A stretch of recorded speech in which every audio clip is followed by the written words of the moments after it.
cómo me fascinaba muchísimo el conocer la parte de la cultura egipcia, y precisamente esto es lo que me lleva a realizar este viaje por Egipto. Ujú. Sí, era importante para mí el estar dentro de estas áreas arqueológicas y pues también como identificar estas vibraciones y realizar este trabajo. Y es entonces que muy de mañana, ya fuera del hotel, nos esperaban 4 camionetas 4x4, donde un grupo de 21 personas, donde Ujú. la gran mayoría éramos mexicanos y la gran mayoría jaliscienses. Cruzamos subimos y bajamos varias dunas hasta llegar a una muy alta. Y luego de bajar esta duna es donde las camionetas se colocan. Escucho lo que asemejo al sonido de un avión que surca el cielo, e inmediatamente después cae un misil que impacta en una de las camionetas que estaban de manera vertical. Yo miro hacia la izquierda, estaba recargado en una camioneta que quedaba hacia la duna, y observo que viene un helicóptero de características militares. Te puedo decir que me generó tranquilidad, es decir, viene la ayuda. Pensé que eran los militares, y entonces el guía, otro compañero de viaje, se quitan sus camisas y comienzan a hacer señal de bandera blanca, yo con las manos, y la respuesta de este helicóptero es que comienzan a rafaguearnos. Hey, ¿qué onda? ¿Cómo están? Bienvenidos a un episodio más de Identidades. Y en esta ocasión, bueno, pues les voy a contar algo que sucedió en el 2015, para ser exactos, el 13 de septiembre del 2015, en Egipto se registró pues un evento muy particular con un grupo de turistas mexicanos, y es precisamente de lo que vamos a hablar. Y me da mucho gusto tener aquí en el estudio en Identidades a Juan Pablo García Chávez. Juan Pablo, muchísimas gracias por estar en Identidades. ¿Cómo estás? Muchas gracias, Enrique, por la invitación. Muy, muy contento de estar aquí.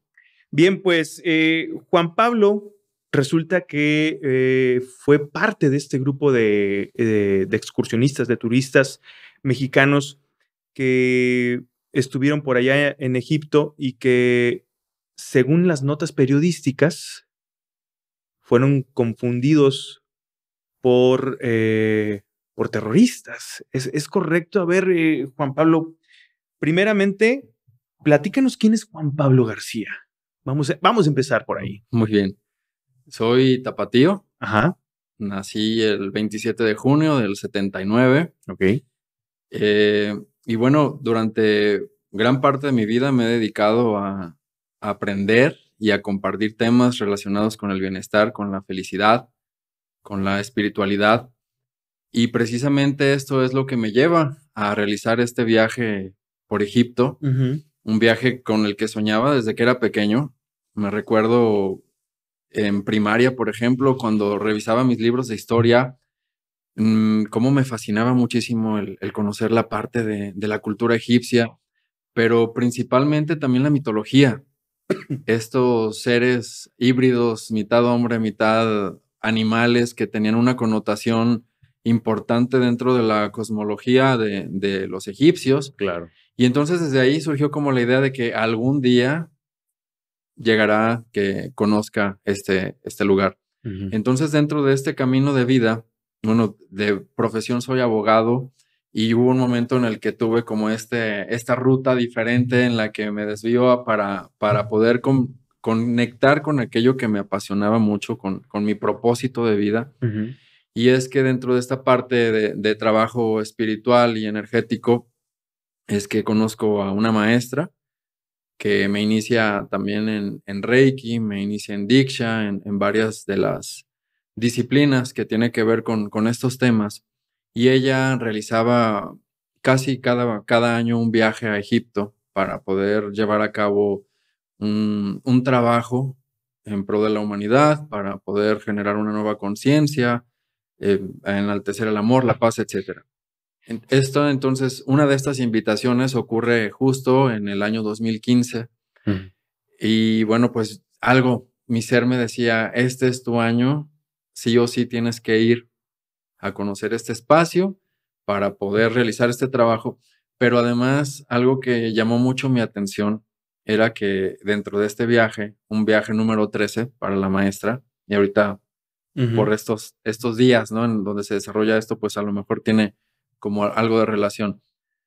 Se incluía un trayecto por el desierto donde íbamos a estar 3 días conociendo ciertas zonas específicas de este desierto en Egipto, un lugar donde de repente la arena se torna blanca y se le conoce a este espacio como el desierto blanco, y luego más adelante tenemos otro espacio donde la arena se torna en negro y es entonces el desierto negro, ¿no?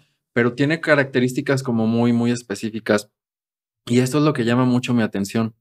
Más allá de conocer, sí, era importante para mí el estar dentro de estas áreas arqueológicas y pues también como identificar estas vibraciones y realizar este trabajo, pues también el desierto. ¿Por qué?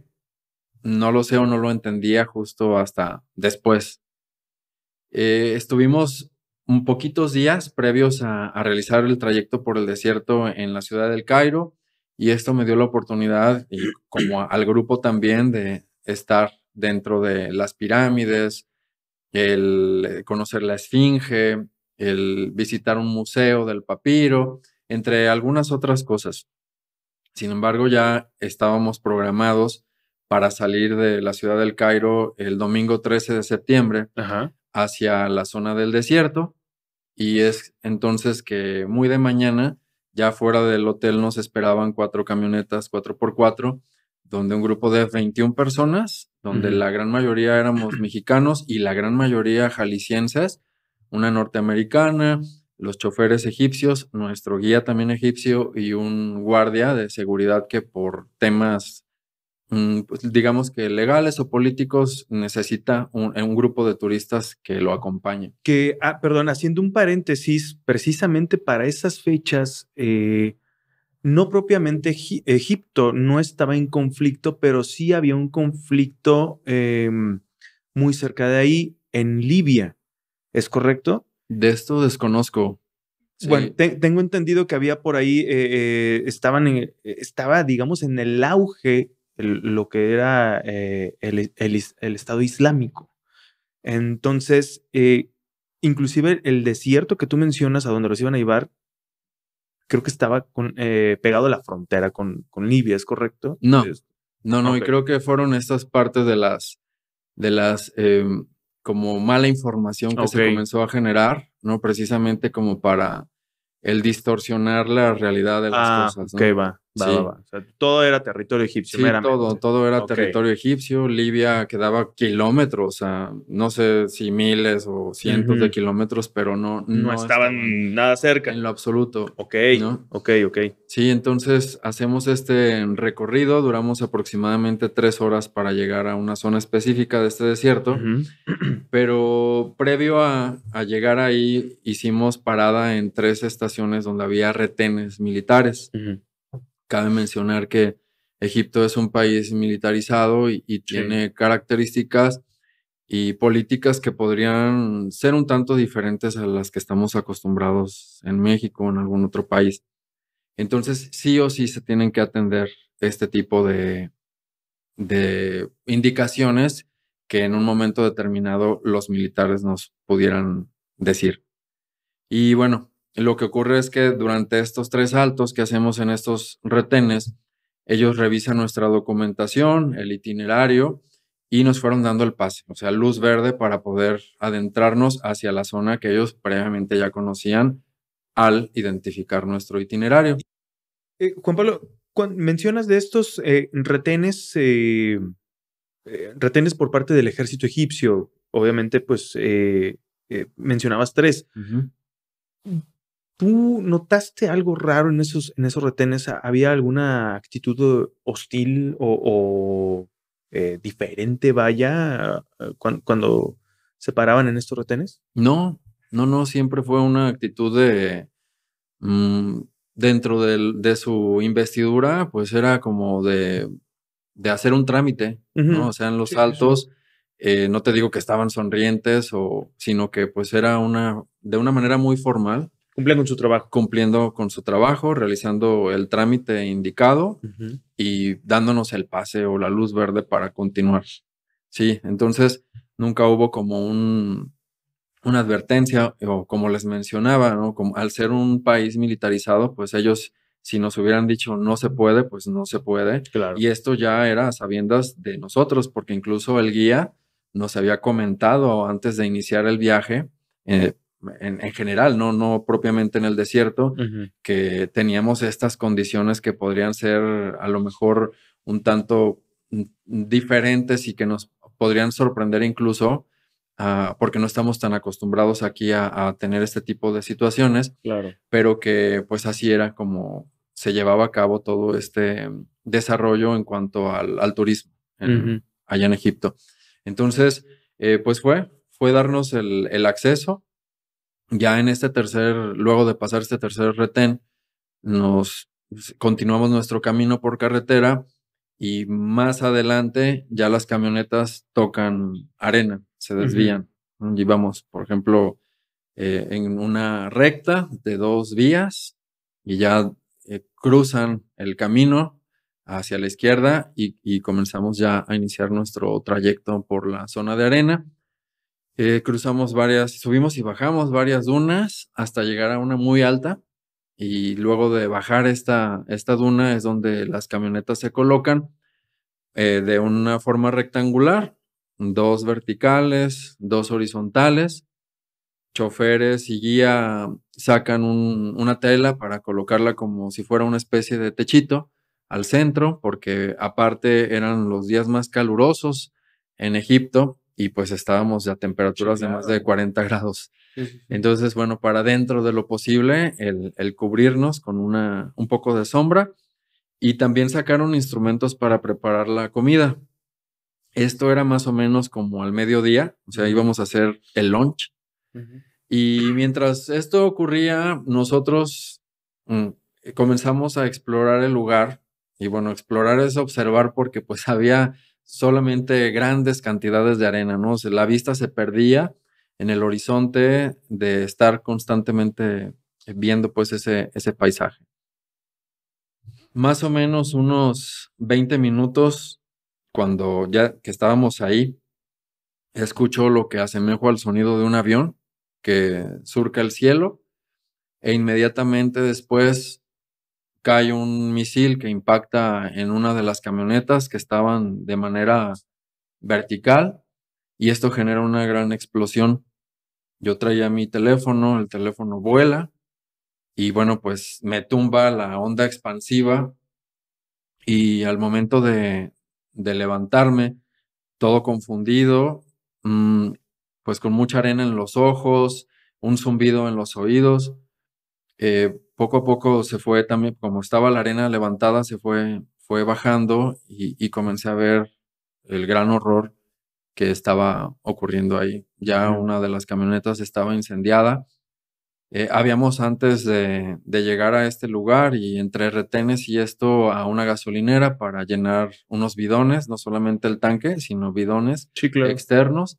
Entonces eso hizo que también la camioneta se incendiara de una forma mucho más rápida, pero eso era lo de menos, Enrique, porque ya pues ahí es donde me doy cuenta de la gran pesadilla que comenzamos a vivir. Ya había personas muertas y personas gravemente heridas, que esto es lo que pues detona una situación de confusión, de no entender qué es lo que está ocurriendo y por qué y quién sobre todo, ¿no? Perdón. Entonces, lo que hacemos, pues fue hacer como rápidamente un recuento de daños y a quienes estaban heridos fue llevarlos hacia esta zona que queda al centro de las camionetas. También por la explosión, la tela vuela, entonces quedamos ya totalmente expuestos y pues tratar de ayudarlos dentro de lo posible. Y quienes tenían su teléfono todavía en sus manos intentaban de una forma pues ya muy compulsiva de comunicarse, Desesperados, lo cual era imposible porque además estábamos sin señal. No había cobertura y esto también era algo que ya sabíamos. que durante el tiempo que en donde permaneceríamos en el desierto no iba a haber cobertura. Entonces, pues bueno, ya dentro de lo perdido, pues era buscar algo, ¿no? Que ocurriera algo para poder solicitar ayuda.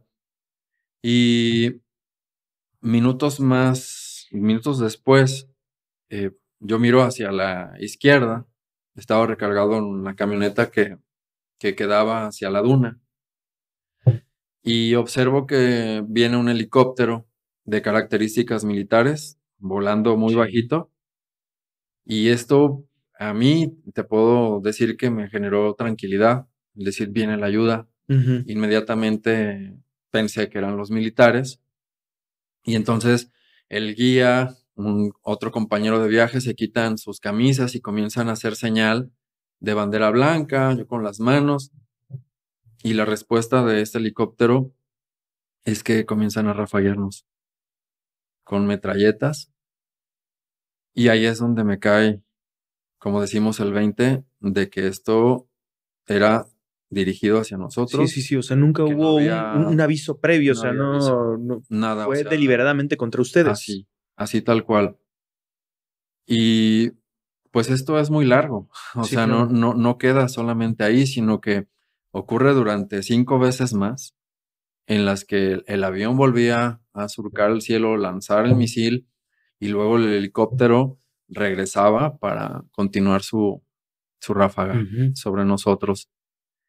7 veces en total. O sea, no fue nada más porque también dentro de esta parte periodística que se dio, pues se habla de un atentado, se habla de un ataque, pero no fue nada más que sufriéramos un impacto, sino que por 7 ocasiones Sí, claro. O sea, los no. militares O sea, egipcios regresaron, o sea, se regresaban, fueron, sí, eran continuamente. Así vueltas, es. 7 vueltas, en las que esas 7 vueltas hubo disparos. Hubo disparos y hubo misiles con explosiones que además estos misiles traían consigo esquirlas Sí, claro. O sea, que al hacer la onda expansiva, entonces no solamente era por la explosión, si estaba uno cerca, sino también los estos fragmentos pedazos o de. fragmentos de metal entraban al cuerpo. O sea, no les daba ni oportunidad de esconderse bajo las No, camionetas. no, no. Porque, Y aparte, pues hasta peligroso. claro, era un objetivo más, Sí, una camioneta, ¿no? así es.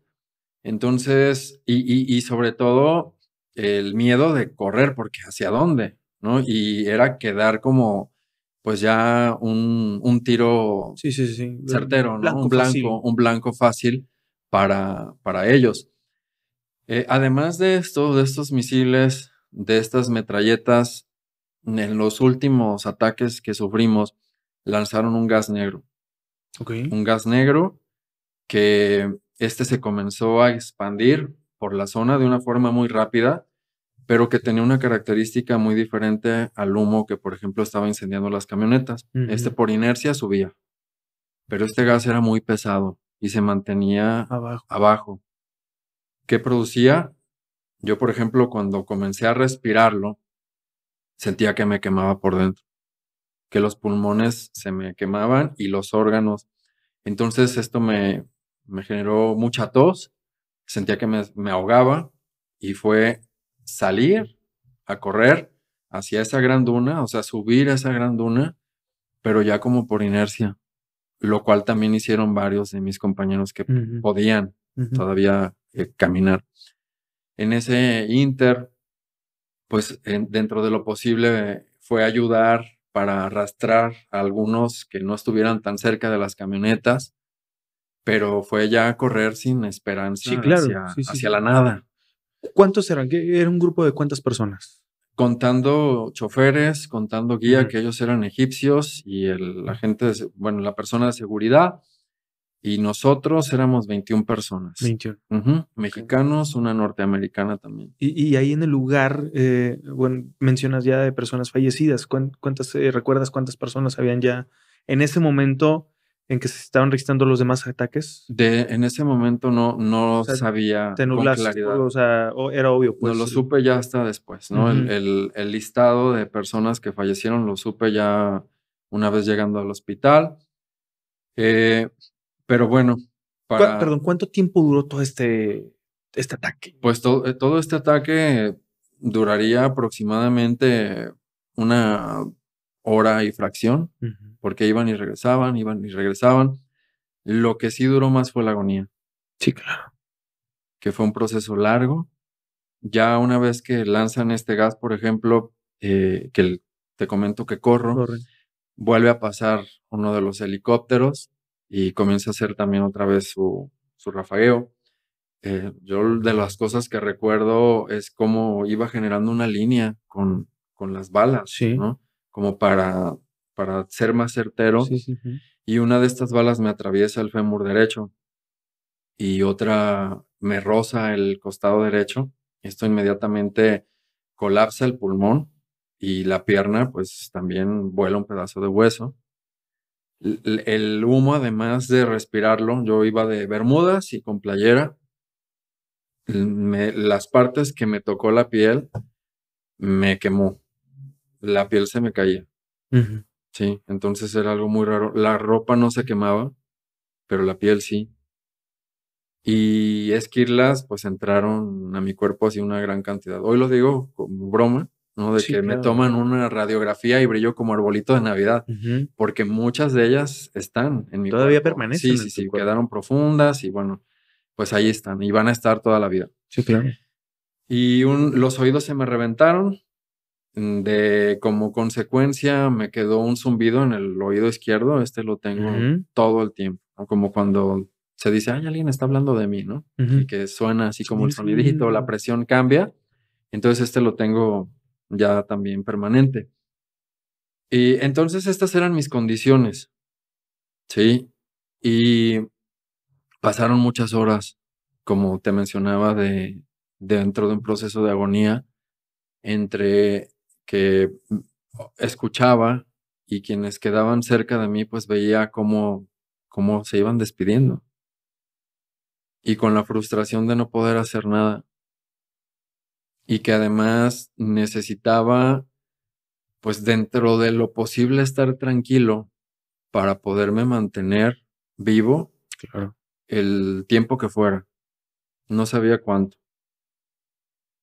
Pero aquí es donde entran en acción una serie de recursos que, haciendo una analogía con el desierto, yo los llamo los oasis, ¿no? Y mis oasis personales, que curiosamente la vida entendí que me fue preparando para ese momento, para poder poner en práctica lo que yo compartía con otras personas en mis talleres, en las conferencias, y, y fue darme cuenta de cómo es que funcionaban ante una situación tan complicada.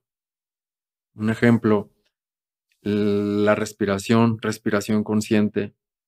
Sabía cuál era el beneficio y que me iba a mantener en un estado de calma y que este estado de calma me iba a llevar a su vez a no desangrarme de una forma más rápida Claro.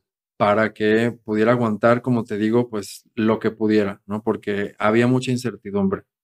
Lo más seguro era que me fuera a morir, Ujú. como estaba ocurriendo con los demás. Y también el afianzarme en mi fe. O sea, hacer tangible lo que no era tangible, ¿no? Ujú. No había algo que nos protegiera de una forma física, pero entonces busqué dentro de mi fe cómo cómo tenía que llegar esa protección. Y hago un diálogo con Dios y le digo, Padre, no sé si tú te estás dando cuenta de lo que está ocurriendo, pero aquí están generando una masacre con personas inocentes. Y yo te llamo, yo te invoco y era así Sí, literal, sí, con sí. mi mano izquierda, digo mano izquierda porque aparte soy zurdo, entonces es mi mano Ujú. dominante, ¿no? Era como si visualizaba un cordón que estaba conectado al centro del universo, a un badajo de una campana, por ejemplo, y yo lo jalaba como para llamar a Dios y decirle, Padre, date cuenta de todo esto que está sucediendo y ven y blíndanos, porque esto no puede estar pasando. Sí, claro. Y ya dentro de este proceso en el que transcurrieron las horas, entonces nuevamente retomo el diálogo con él porque pasa algo muy curioso en el que sentía la muerte pero no que me llevaba. O sea, me daba cuenta de la cercanía, porque estaba con unos, con otros, pero yo no sentía que me iba a ir. Es a lo mejor no es fácil de explicar, ¿no? Sí. Tal vez quienes han tenido una experiencia con la muerte podrían entender un poco, pero era como si no sintiera que me desprendiera. Estaba tan vívido en todas las sensaciones que no sentía que me fuera. O Y sea, hago, perdón, ¿pudiste sentir, digamos, la presencia por llamarlo en un sentido figurado, la presencia de la muerte, pero no sentías que en ese momento te fueras a ir? así Vaya. es. Sí, como aquí estoy, a un ladito, Sí, ¿no? pero Aquí, pero observo, a ver como que no vengo por ti. no vengo por ti. Entonces retomo el diálogo nuevamente con Dios y le digo, Padre, no me siento morir, no veo la luz, no veo el túnel, no veo lo que se dice que pasa, Sí, claro. ¿no? Dime qué quieres. Y en ese momento, una voz firme y clara me dijo, darás testimonio de palabra de lo que ocurrió. Fue todo. Ya luego el silencio. Yo en ese momento dije, bueno, aquí tengo la respuesta. Y entendí claramente cuál era la razón por la que me quedaba. Y sin, sin cuestionar, sin juzgar, yo acepté. Dije, Padre, acepto esta encomienda, hágase tu voluntad. Y en este momento perdono y libero a quienes hicieron esto. Y al hacer este acto de perdón, me llevó a que mi ser se tranquilizara y que esa presencia de la muerte se distanciara también. Tú ya estabas mal herido para ese entonces. Muy, muy mal herido, muy mal herido. Y fue entonces darme cuenta de cómo sí había sido escuchado, Ujú. cómo sí dentro de lo posible fuimos blindados, porque también sobrevivimos algunas personas, y que eh, esto, como te decía, de una forma muy, muy rápida, como la respiración, pues puede ayudar ante situaciones tan Sí, complicadas, claro. ¿no? Tan complejas. Eh, Luego de esta intervención que tengo con él, pasan un poco más de horas, ya el sol se estaba poniendo, estaba oscureciendo, y es cuando escuchamos que llegan del otro lado de las dunas unas motores, ¿no? Que ya cuando veo que se aproximan son camionetas, Ujú. camionetas pick-up, en donde iban personas arriba de la De caja, la caja. además de la cabina, hombres todos, ya al momento de que se bajaron, unos vestidos de civiles, otros como policías, y lo primero que hicieron fue el grabar con teléfonos, estar así como que, mm, pues dando como, Sí, sí, sí, o sea, captando pues como todo lo el que detalle de ocurrió, lo que había la ocurrido, ¿no? escena, La vaya. escena, exacto. Y los que estaban vestidos como policías, eso lo hacían los que estaban vestidos de civiles. Los otros que estaban vestidos de policías comenzaron a revisarnos. Yo como era de los primeros que quedaba así, que quedé tendido, entonces pues fui como que el primero que observan. Y pues veía como la cara de horror, ¿no? Los ojos sobre todo, o sea, cómo expresaban mucho con ellos de lo que estaban siendo testigos. Y a uno le pido agua, se acerca y de una forma muy compasiva me saca una botellita de plástico y me da agua, haciendo como un cuenco con su mano. Ujú. Uno de los actos también más amorosos que tengo en mi memoria de esos momentos, ¿no? Que no todo fue horror, sino que Ujú. también se presentaron momentos, entre comillas, bellos, ¿no? De cómo el humano es también sensible ante otras situaciones, ¿no? Que no solamente hubo horror, Sí, sino que claro. también se presentan estas partes, Lo contrastante, lo vaya. contrastante, exacto. Y Y luego observaba cómo bajaba la mirada y me vio la zona de las piernas y el cambio, ¿no? Así como de, híjole. Ahí donde me di cuenta que pues esto no era como algo leve, sino que era una herida grave y que seguramente se veía fatal. Y así fueron pasando varios de ellos, ¿no? Observándome. Noto que comienzan a asistir a varias de mis compañeras de Ujú. viaje. Para eso pues comentar que soy el único hombre que sobrevive Ok. a este evento.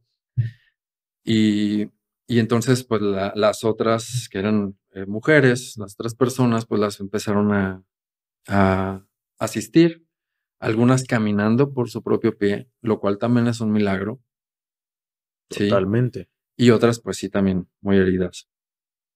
Y a mí me fueron dejando, hasta que ya de repente, eh, ahí es donde sentí como que sí me desprendí, Ujú. porque comencé a ver la escena sentado en una butaca de cine, solo, y observaba una gran pantalla donde estaba ocurriendo todo.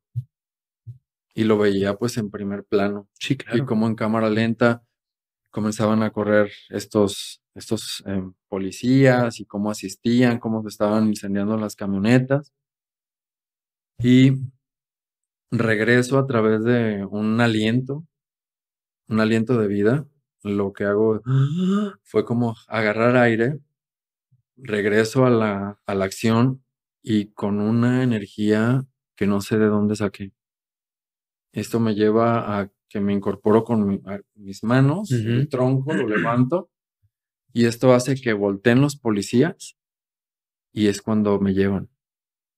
Pero probablemente por las condiciones en las que me encontraba, tal vez me iban a dejar porque pues no era como muy seguro que sobreviviera. Ok. O sea, Sí. no era que estaban llevándose a las heridas a las mujeres, digamos, por darles la atención primero a ellas, sino que te estaban dejando, o sea, muy probablemente te iban a dejar, Sí, te iban a dejar morir en el lugar. que ahora platicando con personal médico entiendo un poquito esto, ¿no? La Ujú. manera como es que funciona la atención ante heridos en una El, situación el grave. famoso triage. Ajá, y que es como una especie de semáforo, por así decirlo, Sí, ¿no? claro. Que Ajá. van con colores, van Código verde, identificando código amarillo y código y rojo. van dando prioridad a quienes tienen la posibilidad de sobrevivir. Sí. Entonces me dicen, es que tú estabas en negro, o sea, no había como ni Sí, sí, sí, sí, sí, posibilidad, sí. ¿no? Porque sí era como de esto, ¿por qué? O sea, ¿cuál fue la razón? Y ya después encontré, pues, cuál era el motivo, y pues sí cobra sentido, ¿no? ¿Cuántas horas pasan después de que cesan los ataques y llegan estas camionetas? ¿Cuánto crees que? Aproximadamente como 5 horas, Ok. sí fue mucho. Expuestos al sol con estas Ajá. altas temperaturas, sí, o sea, había toda una situación crítica, el contexto era de muerte, Sí, claro. sí, sin hidratarnos, algo tan básico también. En el O sea, todo desierto. esto fue en el desierto, heridos, desangrándonos, o sea, fue una serie de situaciones complejas. Ninguna persona digamos, los locales, por llamarlo así, ningún egipcio sobrevivió en este ataque. De esto no, de esto no. Ya después, por un artículo que un corresponsal de guerra realiza, Ujú. él hace como completa la historia. Digo, yo lo que cuento es lo que de Sí, momento a lo que momento tú viví, ¿no? viviste, ¿no? Pero que uno de los choferes y el encargado de la seguridad, Ujú. al ocurrir el primer ataque, ellos sí corren hacia la zona de carreteras y traían un radio de largo alcance. Ok. Entonces, comunican ellos y ahorita vamos a entender por qué, Ujú. ¿no? Que era algo que también yo no le encontraba como razón de por qué, cómo se habían dado las cosas una vez que fuimos trasladados. Para eso nos llevan en ambulancias, 3 horas que dura el viaje hacia el Cairo, nuevamente a un hospital, que aparte yo sentía que estábamos dando vueltas y vueltas, o sea, que no nos llevaban a ningún lado. O sea, además de toda esta condición era como esta parte psicológica, ¿sabes? Que De, aparte tú de que en sentías un que era momento eterno, dado ¿no? van a regresar y van a regresar y van a Claro, por regresar. supuesto. Y llegamos al hospital y me doy cuenta ya una vez que me bajan que había prensa y que era prensa internacional. Había una valla muy larga, recuerdo que separaba de la zona donde se estaban estacionando las ambulancias y gente con sus cámaras fotográficas de televisión. Y eso es lo que no entendía, o sea, ¿cómo es que había prensa? Pues ya después lo completé por este reportaje que hizo el corresponsal. Pero regresando a esto, entonces se brinca la valla uno de estos reporteros y en español me dice, ¿qué les pasó? Y yo le dije, nos bombardearon. ¿Cómo que los bombardearon? ¿Quiénes? Los militares, le respondo. Y entonces él comienza a gritar, ¿los militares? Los militares nos bombardearon, nos atacaron. Y ya nada más vi una serie de flashazos que estaban y barullo que comenzó a darse entre toda la gente y me fueron metiendo hacia la zona de urgencias. Durante ese caminito estaba ahí el sobrino del guía, que a él lo habíamos conocido unos días antes en la ciudad del Cairo. Y no, pues obviamente no fue al desierto, ¿no? Pero él me pregunta, ¿cómo estás, Juan Pablo? Yo le dije, muy mal. Y me dijo, di que no te acuerdas de nada. Y ahí es donde me entró otra vez el miedo. Dije, ¿qué es esto? Y sobre todo porque pues ya iba a entrar a hospital y ponerme en manos de no sé quién. Sí, claro.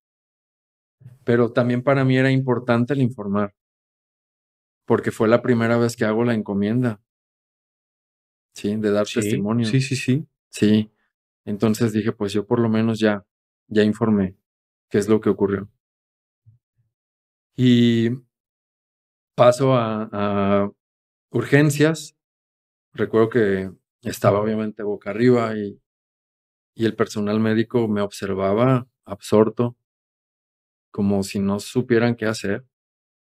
Y yo todavía, en mi inconsciencia, ¿no? Ya les dije, corten. O sea, dicen, corta playera, corta el short, ¿no? Así. Y entonces con unas tijeras comenzaron a cortar y ahí es donde perdí el conocimiento. Ya no recuerdo qué más sucedió. Tengo como flashazos, como que iba y venía. Ya nada más recuerdo una máquina, por ejemplo, como de rayos X, quirófano y cositas como así muy, muy veladas. Pero ya de repente abro los ojos y me doy cuenta que estoy en un cuarto de hospital que da frente a una ventana y a una puerta. Y detrás de esa ventana o ventanal estaba la estación de enfermería. Y escucho sonidos de aparatos. Me llevo la mano hacia mi boca y me doy cuenta que tenía un tubo. Y en eso va entrando una enfermera, me ve y me dice, no, que no me lo quitara. Ya nada más yo le hice la seña con la mano que no se preocupara, no me lo iba a quitar. Y es cuando llegan una comitiva. Al centro venía una mujer con eh, su manto, ¿no? Traía su manta pues sobre la cabeza y se presenta como la directora del hospital y me dice que se sienten muy avergonzados por lo que pasó y que eso no debió haber sucedido nunca. Yo pues les hice señas y no, pues que no se preocuparan. Digo, pues, finalmente el pueblo ¿Te lo egipcio dice no en tenía nada español que ver. Me lo dice o en inglés. en inglés? Ok. Sí. Entonces, pues el pueblo egipcio no tiene la culpa de esto, ¿no? O sea, ni sientan que tienen ustedes la responsabilidad. Y pues ahí comienzan a hacer las maniobras para quitarme el tubo. Y pues bueno, pasan ahí una serie de eventos en cuanto a pues cómo me fui dando cuenta respecto a cuál era la condición de mi cuerpo, que traía grapas, por ejemplo, en el abdomen, o sea, como que me habían abierto el abdomen. Sí, o sea, ya te habían intervenido Ya me habían quirúrgicamente. hecho Ya te habían operado. intervenciones, pues que mi cuerpo en ciertas zonas estaba quemado y que tenía esta pierna derecha, la tenía flexionada y estaba sujetado a una especie como de amortiguador, algo parecido a esto que es un sujetador, ¿no? Como para mantener unida la pierna, pero estaba doblada. Para mi fortuna pude mover pie, dedos y de ambos lados y dije, bueno, estoy completo. Ya es ganancia, pues, ¿no? Ya lo hice, ya la hice. Y pues en este ir y venir, Ya después veo que a las horas, al día siguiente, se aproxima otra comitiva, un hombre alto que identifiqué que se trataba del embajador de México en Egipto. Ujú.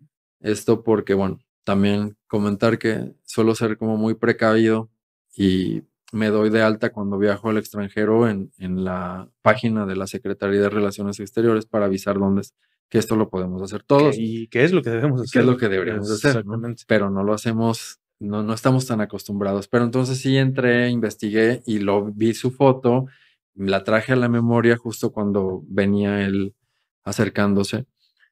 Y pues estaban también muy consternados respecto a todo esto.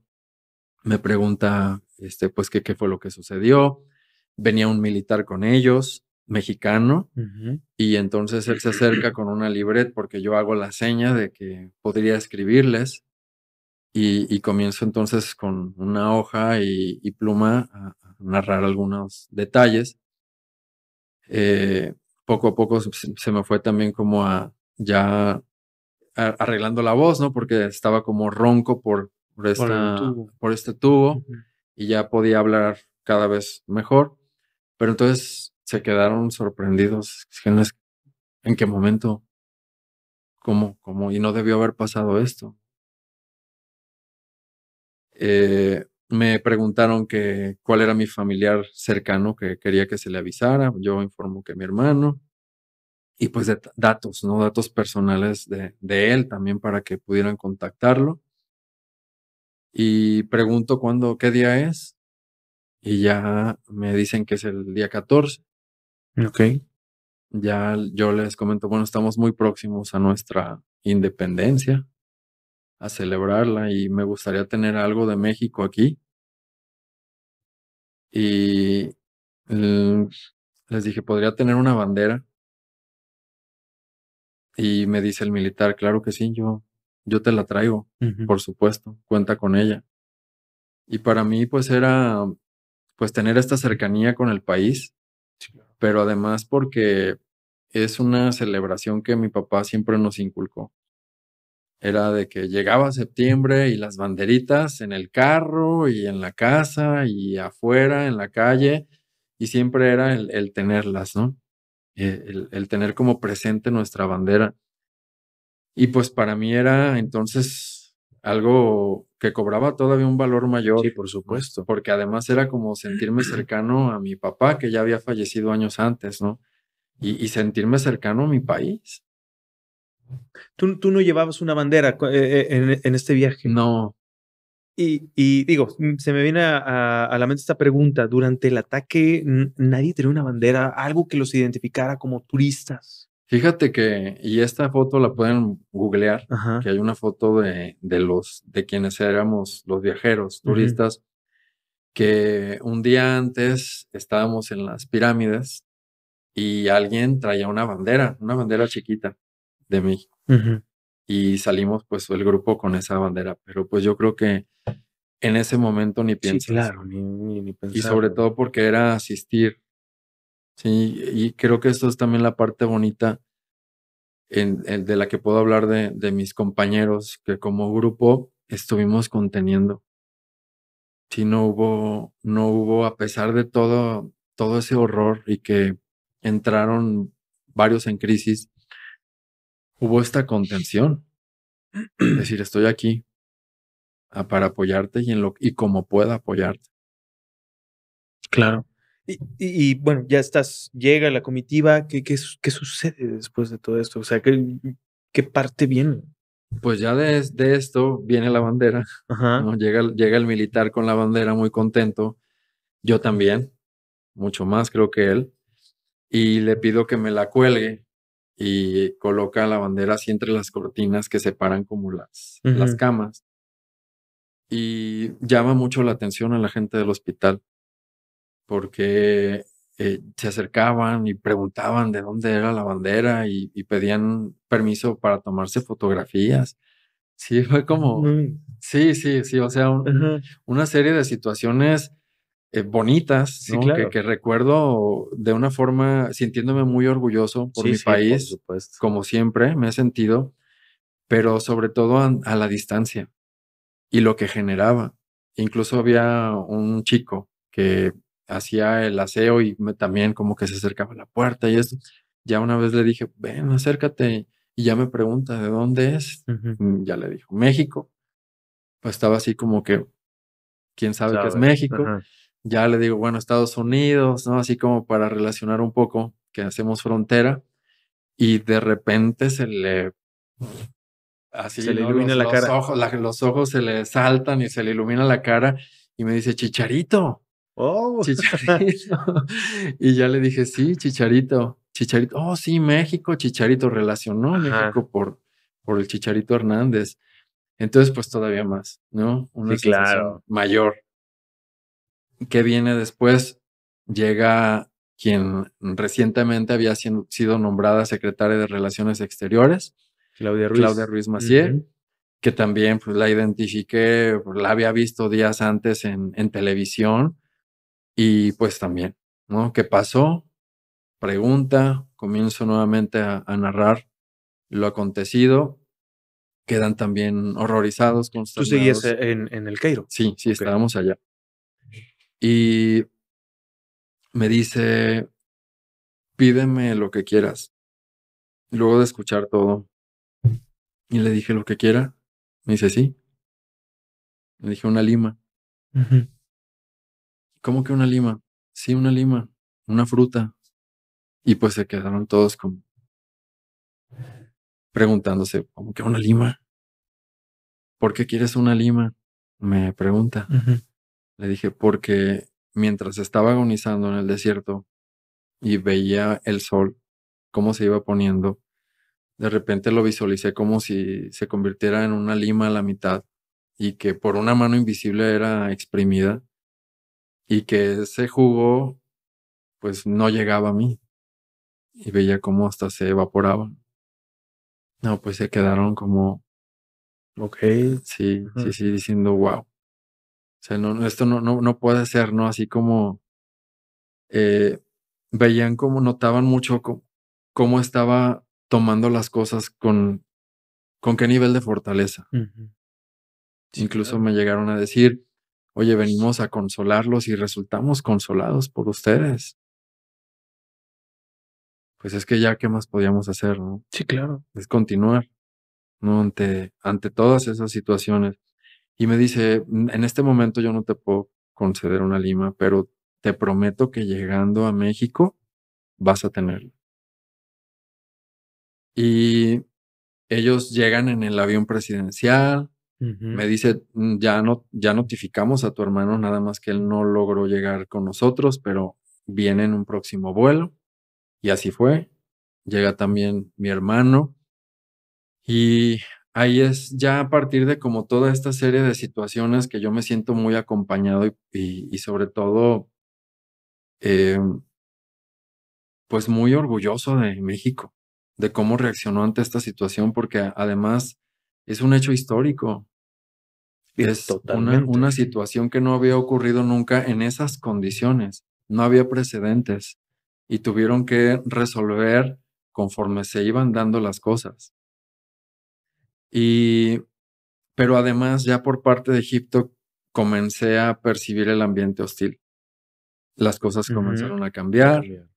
Sí, ya llega, como lo que sería aquí ahora un fiscal o Ujú. antes ministerio público, y a tomar declaraciones en árabe. Sí, entonces, eh, pues era como, pues, ¿qué voy a firmar? ¿No? Por fortuna tenía un intérprete que, pues, ahí nos dijo: "Sí, pues sí están, escribiendo todo lo que ustedes Diciendo. están diciendo". Y entonces, pues, se decide el regreso. Para eso, la canciller habla con mi hermano y le dice: Tu hermano está en condiciones muy muy complicadas, Ujú. muy probablemente no pueda librarla de regreso, pero, pues, queda en ustedes la decisión. Si deciden permanecer aquí, pues van a estar en el hospital, tu hermano va a ser atendido, pero no garantizamos qué es lo que vaya a ocurrir después. Ya esto me lo comenta mi hermano de una forma muy honesta y le dije, vámonos, yo no me quedo y ni sientas tú la carga de responsabilidad por lo que me llegue a pasar. Yo ya estoy más que agradecido que hayas venido por mí. Y pues bueno, se comienza a hacer todo este trámite para poder salir de ahí. Las maniobras también en cuanto a mi cuerpo. Para eso, ahí es donde me doy cuenta que tenía como una especie de válvula que estaba conectado a mi pulmón. Y noté cómo comenzó a burbujear y a colapsarse otra vez, como que lo mantenía inflado. Y otra vez así como que se desinfló como un globo. Sí, sí, sí. Y ahí es donde también soy consciente de la gravedad, ¿no? Que como por esa razón, o sea, más allá de la herida del fémur, sino más bien por el tema del pulmón, es que pues podría correr un O sea, riesgo. tú estabas en una condición grave pero estable, se pudiera decir. Sí, era el más grave. Tú eres el más grave El de más todos. grave, sí. Ok. Y sí era una condición crítica, sí. Ahí volviendo a este semáforo en rojo, ¿no? Ya no era negro, afortunadamente. Sí, sí, sí. Pero sí estaba en rojo. Entonces se hace toda esta logística de traslado. Para eso tenía un intérprete que me acompañaba y le pedí que él fuera quien estuviera conmigo en la ambulancia y ya saliendo del hospital otra vez a la parte de estacionamiento, los militares se acercan y dicen, no, nadie acompaña a los pacientes, ellos van solos. Y me voy solo detrás, ni con paramédico, ni con intérprete. Al intérprete le dejan solamente subirse en la parte de la cabina y es la forma como me acompaña. Pero pues ya desde ahí era una condición pues que estaban ya tomándola de una forma muy hostil. Sí, claro. ¿no? Lo estaban haciendo de una forma muy hostil. Llegamos al hospital, perdón, al aeropuerto. Para eso, pues también hicieron que se bajara el personal de la ambulancia, el intérprete, quienes abren las puertas son los militares, y te estoy hablando que en un tono amenazante. O sea que no paró en el desierto, sino que todavía esta manera agresiva la seguimos teniendo hasta que salimos de ahí. Ya había una valla incluso, nos hicieron, pasamos por en medio en la camilla y ellos así, ¿no? Con el arma y acercándose como amedrentando. Y bueno, llegamos a pista y para mí uno de los momentos también más memorables es observar el avión presidencial. Un avión blanco con unas franjas de nuestra bandera, que decía Fuerza Aérea Mexicana y nombrado Presidente Juárez.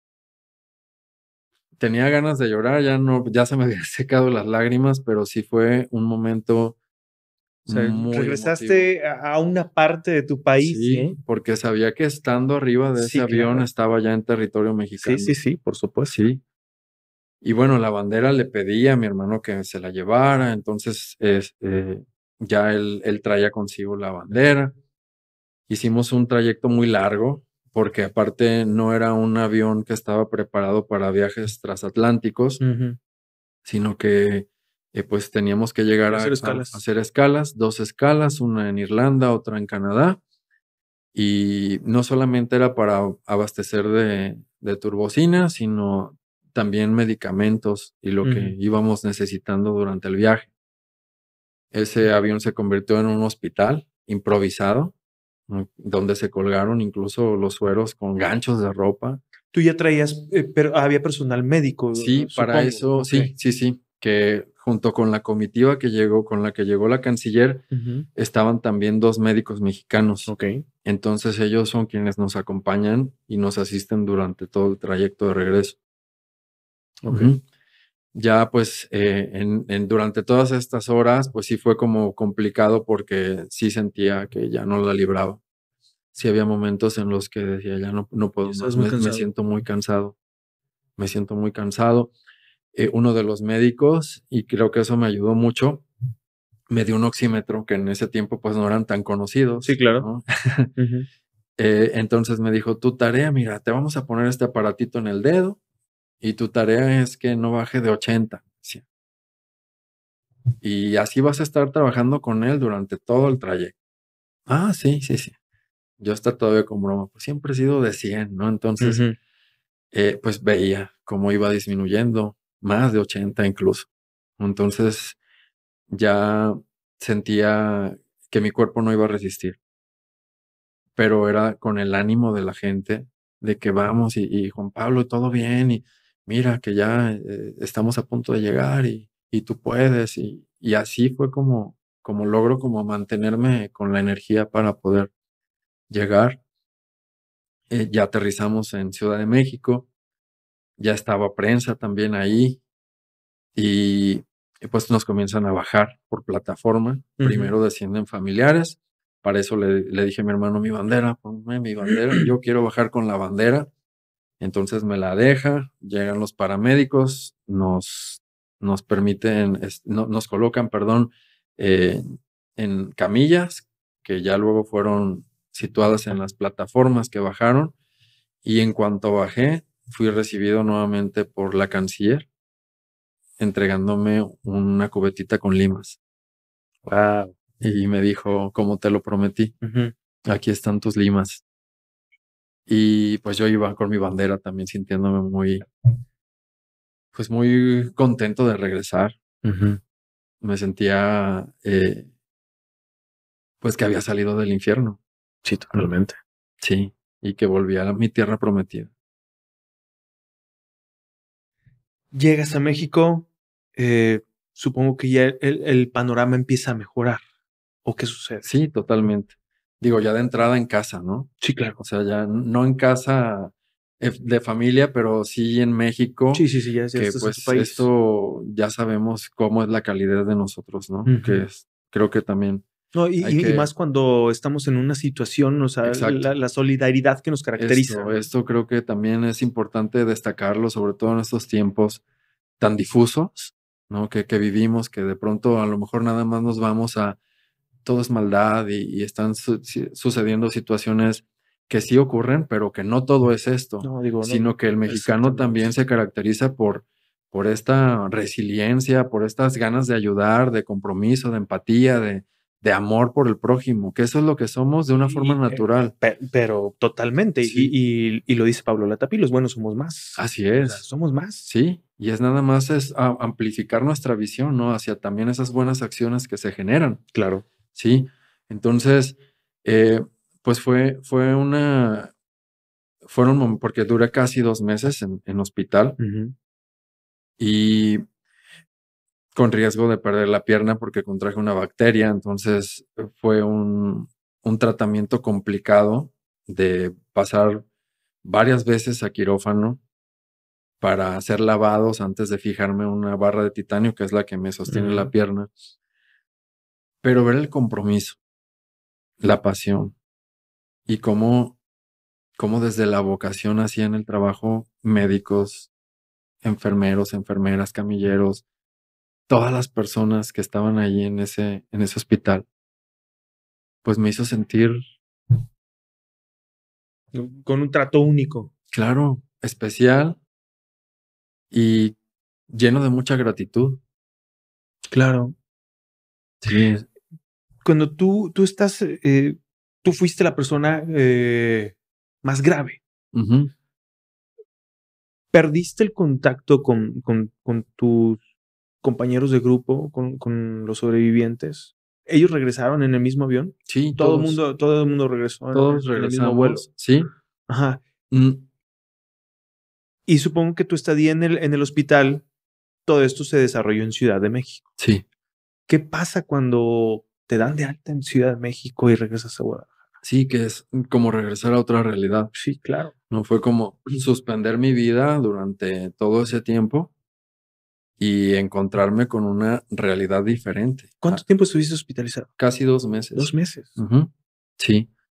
Y además era hacer visitas continuas al hospital, o sea, regresar a México a revisiones, que no fue nada más te doy de alta Sí, y se claro, no, acabó. por supuesto. Y venía pues un proceso de transformación y de reconstrucción, porque fui consciente de que mis condiciones eran diferentes al Juan Pablo que se había ido a Egipto, a quien regresaba, y que necesitaba sí o sí aplicarme en todo al pie de la letra de lo que me indicaban para poder tener una recuperación dentro de lo posible, pues bien, Sí, ¿no? claro. Y fue comenzar a realizar mi tratamiento de terapia física, pues empecé con, bueno, desde silla de ruedas, bastón, andadera, bastón y hacer mis ejercicios, ¿no? Siempre he sido, soy muy determinante, o sea, que tomo una decisión y es cumplirla, Y ¿no? Y hacerlo. tienes disciplina, eres disciplinado. En algunas cosas, ¿no? Sí, claro. Ajá. Sí, pero sobre todo en esto que sabía Sí, que por era, supuesto. era determinante. Está tu salud de por medio. Así es. Y sabes que también un ejercicio que a veces nos cuesta trabajo, el aceptar que necesitaba ayuda, que no podía solo. Totalmente. Sí, porque a veces es de que no, yo las puedo y soy Juan Camaney y no, y es verte, o yo por lo menos me viví en mi fragilidad de ser humano, como todos Sí. y todas,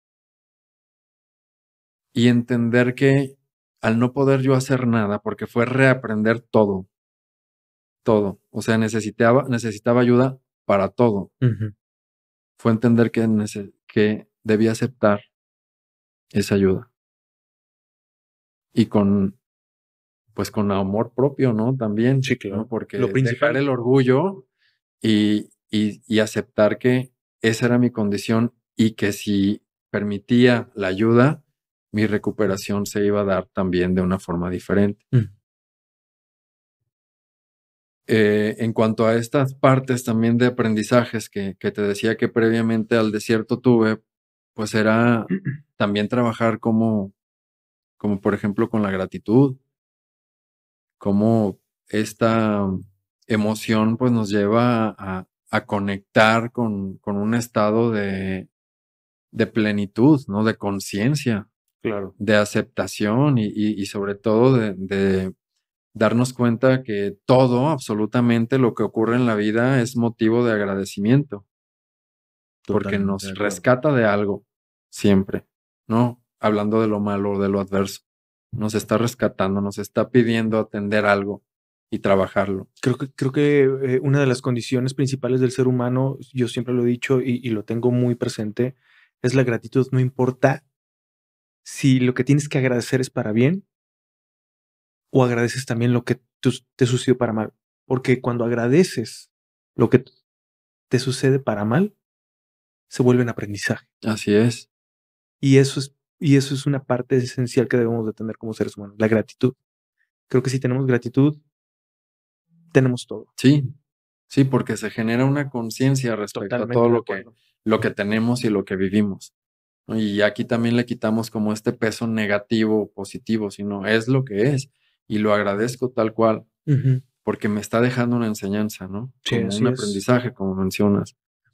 Entonces fue como a trabajar también con toda esta parte y aplicarme, sobre todo esto, ¿no? De buscar mi recuperación dentro de lo posible al 100, que creo que lo logré, incluso superando expectativas de los propios médicos, que hubo quienes me dijeron, tu flexibilidad pues va a ser reducida, incluso del brazo, porque tengo una quemadura en la zona del codo.